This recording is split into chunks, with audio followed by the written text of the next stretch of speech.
Ya, bukan hal mudah tentunya untuk memutuskan memberikan organ tubuh kita pada orang lain. Apa yang lantas membuat Ita Diana, wanita asal Batu Malang ini mengambil langkah tersebut? Apakah benar Apakah ya, ini motif ekonomi di baliknya begitu ya? Dan untuk berbagi kisahnya kami sudah terhubung dengan Ita Diana melalui sambungan Skype dan juga kuasa hukumnya Yasiro Ardana Rahman langsung dari Malang.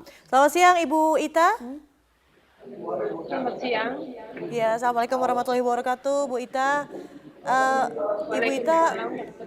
ya terima kasih sudah bergabung bersama Newsline. Bu Ita, pertama kali tentunya saya ingin bertanya, apakah benar memang niat untuk memberikan ginjal ini sudah lama dan ditujukan untuk membayar hutang yang Ibu Ita alami, betul demikian? Saya tidak ada rencana untuk semua ini dan semua itu pun semua mendadak karena saya juga tidak tahu dan tidak menahu tentang jual beli ginjal ataupun donor ginjal. Jadi memang Ibu tidak tahu begitu ya dari Tidak awalnya? tahu sama sekali. Tidak Lantas tahu. Ibu Ita ditawari oleh pihak rumah sakit atau siapa yang menawarkan Ibu Ita akhirnya kemudian bisa mendonorkan ginjal nih ke Pak Erwin? Waktu itu kita sempat bingung karena nggak berani pulang, di rumah ditagih utang orang kanan kiri, jadi kita bingung. Dan kebetulan waktu itu ada teman saya yang sakit di rumah sakit itu, saudaranya, dan tanpa sengaja saya ke situ karena ingin cari temen, bingung saya mau kemana. Tapi setelah 2 hari dia pulang, saya nggak pulang, saya tetap di situ. Dan saya tidur di musola saya keluar 2 hari. Dan situ saya bingung dan bingung. Terus ada salah satu perawat yang ke saya, menemui saya, dan dia bilang, "Ibu ada masalah apa?" Dan akhirnya dia, "Ibu jangan putus asa." Saya bilang sudah nggak ada rumah, nggak ada sembarang, saya udah nggak ada apa-apa, yang ada jual, saya bilang gitu. Malah yang menyarankan, ya Ibu minta petunjuk Tuhan, Gusti Allah Bu, Gusti Allah nggak sare. Terus akhirnya dia, Ibu sehat daripada Ibu putus asa, hidup Ibu tidak berguna bagi orang lain. Mungkin Ibu bisa mendonorkan ginjal Ibu, hidup Ibu berguna bagi orang lain dan masalah Ibu bisa selesai. Dan Oke, jadi beliau intinya mengajarkan, ada yang menyarankan ya Bu Ita untuk diberikan saja begitu ginjalnya. Itu dari pihak perawat di rumah sakit, betul demikian Ibu? ya salah satu staf di situ, dan saya waktu itu juga nggak kepikiran siapa orangnya, soalnya waktu itu dia juga pakai mukena di rumah sakit itu bersama saya. Dia kasihan sama saya daripada Tapi Ibu memang putus intinya orang yang asa. menyarankan atau yang mengatakan hal tersebut untuk memberikan atau mendonorkan ginjal itu bekerja di rumah sakit itu ya Bu Ita? Saya kurang tahu dia menyarankan atau Oke. apa, pokoknya saya ngertinya donor ginjal dari situ. Awalnya saya tidak tahu donor ginjal itu gimana atau gimana. Pokoknya atau mungkin dia nyarankan atau nyuruh, saya nggak tahu, atau memang dia kasihan sama saya. Intinya saya ngertinya donor ginjal di situ. Baik. Baik, Ibu Ita menemui dokter yang bersangkutan, kemudian apa yang dijelaskan oleh dokter dari pihak Rumah Sakit Saiful Anwar di Malang, Bu? Waktu itu setelah itu saya disuruh ke ruang HD, dan setelah ke ruang HD saya disuruh menemui salah satu dokter di situ. Dan setelah menemui salah satu dokter di situ, kita dipertemukan dengan yang saya donori. Dikenalkan dengan yang saya donori. Dengan Pak Erwin ya. Apa Pak yang Erwin. pertama kali diperbincangkan Bu Ita dengan Pak Erwin sebelum akhirnya tindakan operasi untuk mendonorkan ginjal itu dilakukan Bu Ita? Kalau pertama saya menemui dokter, saya di situ pun nggak membicarakan apa-apa, saya cuma bilang kebutuhan saya dililit utang, saya sampai nggak berani pulang, rumah saya sampai habis, dan semua itu udah saya utarakan dengan salah satu dokter di situ. Dan beliau hanya bilang, udah Bu yang sabar, nggak usah nangis, nanti ibu saya temukan dengan pasien. Cuma itu yang dia, dan itu saya anggap sebagai dia memberikan harapan pada saya. Dan setelah itu saya ketemu dengan Pak Erwin. Oke, Ibu Ita, tapi sebelumnya ini kan antara pihak rumah sakit dan Pak Erwin juga sudah menjelaskan nih kepada Ibu Ita, tetapi Ibu menyebutkankah nominal atau sejumlah uang yang kemudian harus disepakati bersama begitu? Kalau di rumah sakit saya hanya menyampaikan kebutuhan saya, tanggungan saya dan utang-utang saya, kebutuhan saya banyak. Tapi kepada Pak Erwin, istrinya, sebelum saya tanda tangan mengenai tindakan medis, saya sudah menceritakan kepada istrinya dan istrinya mengiyakan. Waktu itu Mengiyakan tanggal nominal 1 Februari. nominal 350 sebanyak juta. berapa Bu Ita? 350 juta. Oke, jadi pada saat itu disebut begitu ya angka untuk proses operasi dan pendonoran ginjal ini ada sejumlah uang yang harus dibayarkan kepada Bu Ita yakni 350 juta. Betul ya, Bu? Iya, awalnya dia nanya pada waktu itu tanggal 1 Januari jam 8 lebih 45 di Rumah Sakit Persada. Dan waktu itu di luar ruangan dokter.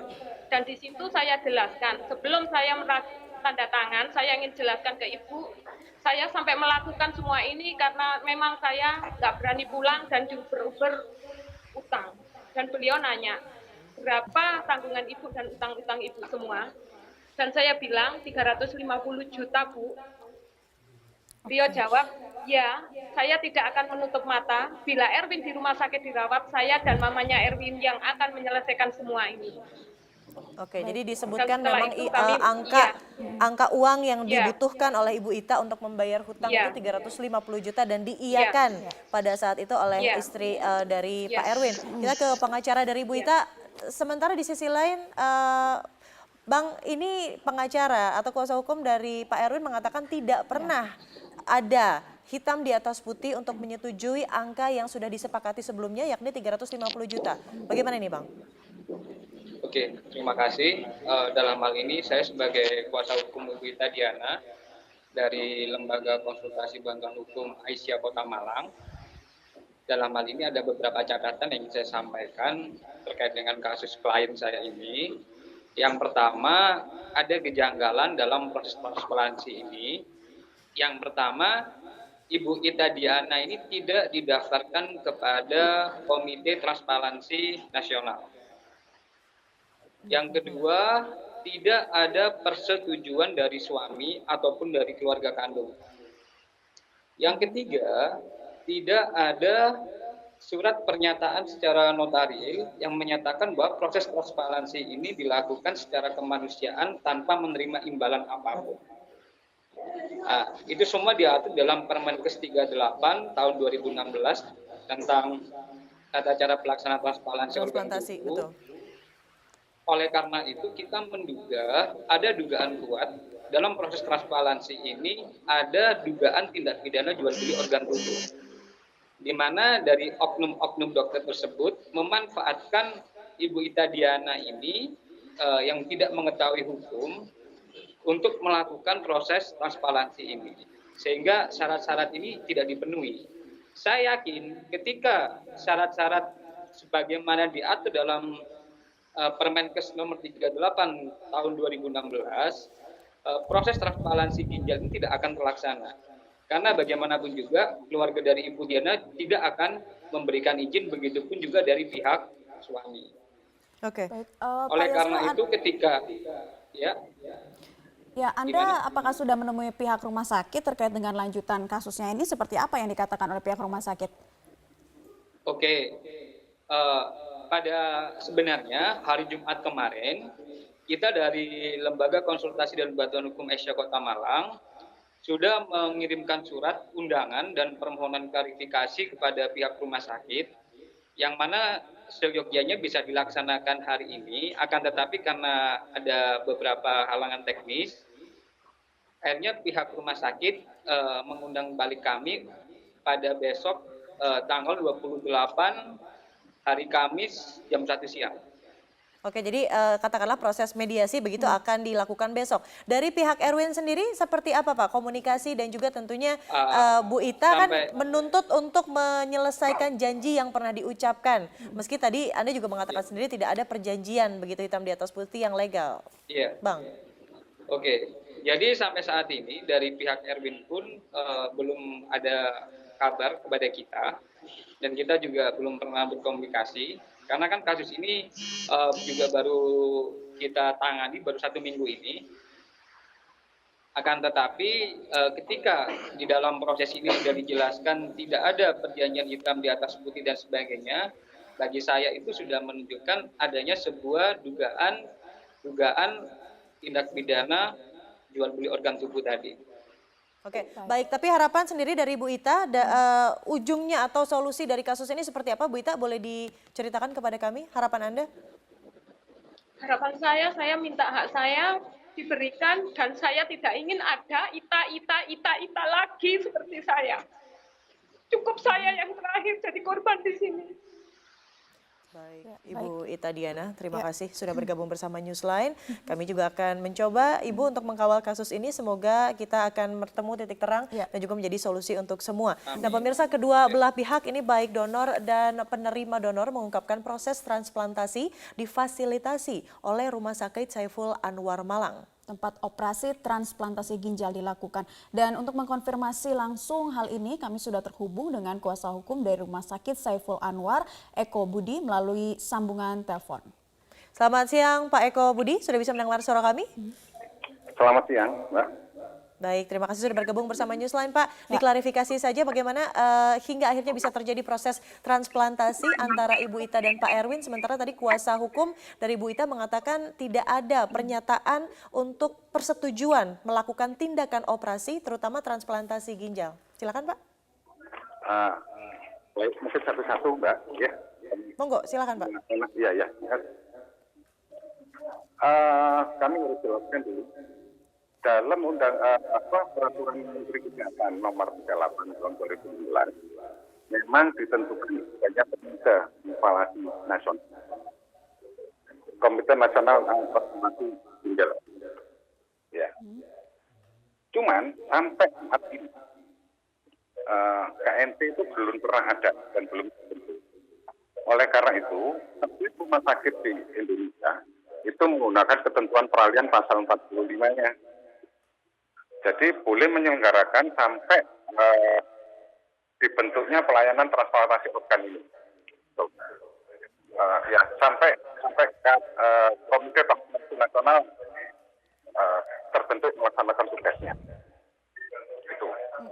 Kita harus. Baik, Pak, tapi kalau kita tahan dulu Pak, ini kita melihat ya syarat transplantasi organ merujuk ke pasal 64 Undang-Undang nomor 36 tahun 2009 tentang kesehatan transplantasi. Ini hanya untuk tujuan kemanusiaan dan dilarang untuk dikomersialkan begitu ya atau diperjualbelikan dengan dalih apapun dan diprioritaskan ada kaitan atau hubungan darah. Keluarga. Sementara hal ini Bu Erwin dan Pak Erwin dan juga Bu Ita ini betul-betul stranger, orang lain.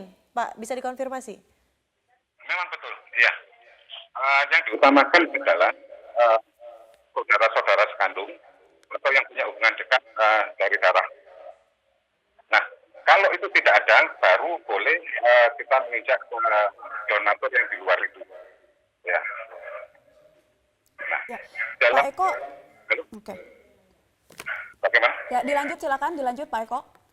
Iya, terima kasih. Untuk kasus ini, ya, kasus ini sebetulnya Bu Ita ini itu sudah terdaftar dalam donor sekitar tahun 2015, Mbak. Dan sudah beberapa kali diambil untuk dites. Itu ternyata baru 2017 ini ada satu orang yang cocok untuk dia, yaitu Pak Erwin. Gitu. Ya Pak Eko, tapi dari pihak keluarga Ibu Ita ini belum ada yang belum mengetahui begitu ya, atau juga belum menandatangani menyetujui akan adanya transplantasi ginjal yang dilakukan oleh Ibu Ita kepada Pak Erwin. Padahal seharusnya prosedurnya harus diketahui oleh pihak keluarga. Seperti apa Pak konfirmasinya? Betul, ya.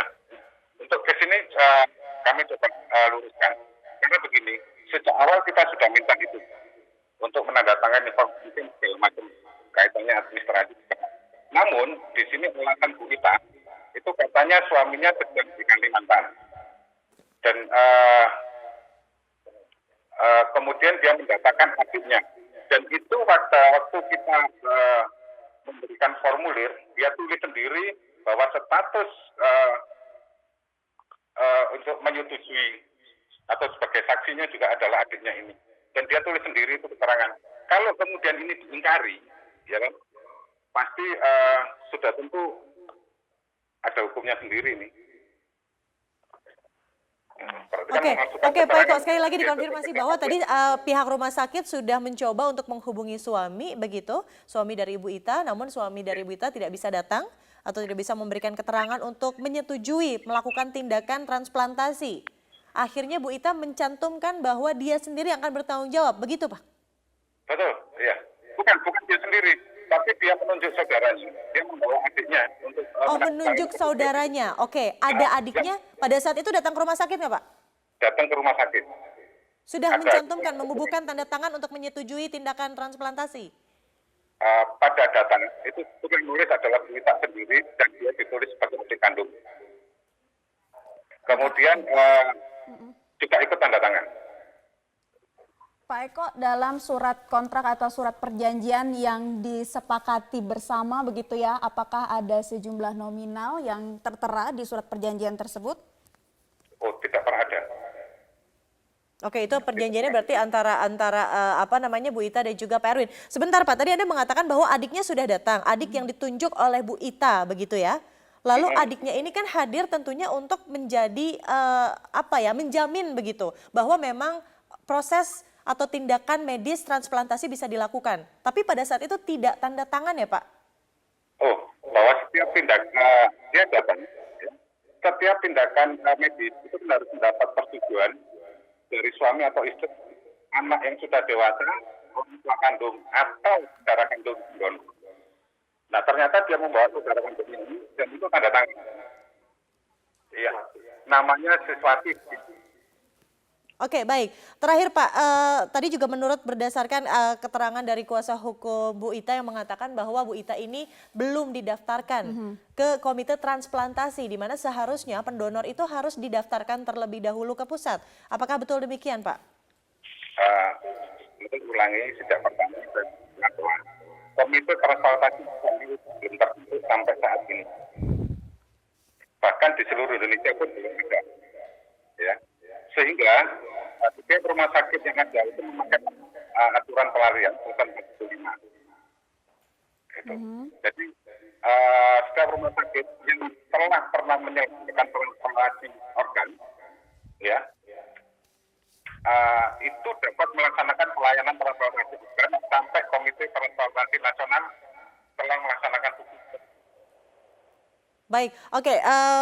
Pak Eko tadi juga dari pihak Bu Ita mengatakan bahwa akan ada undangan begitu dari pihak Rumah Sakit Saiful Anwar untuk melakukan mediasi dan juga tentunya untuk mengklarifikasi bahwa masalah ini akan ditujukan seperti apa pada akhirnya. Pak Eko. Mohon maaf Sayang sekali kami terputus dengan gangguan kuasa hukum dari teknis. Rumah Sakit Saiful Anwar, Bapak Eko Budi.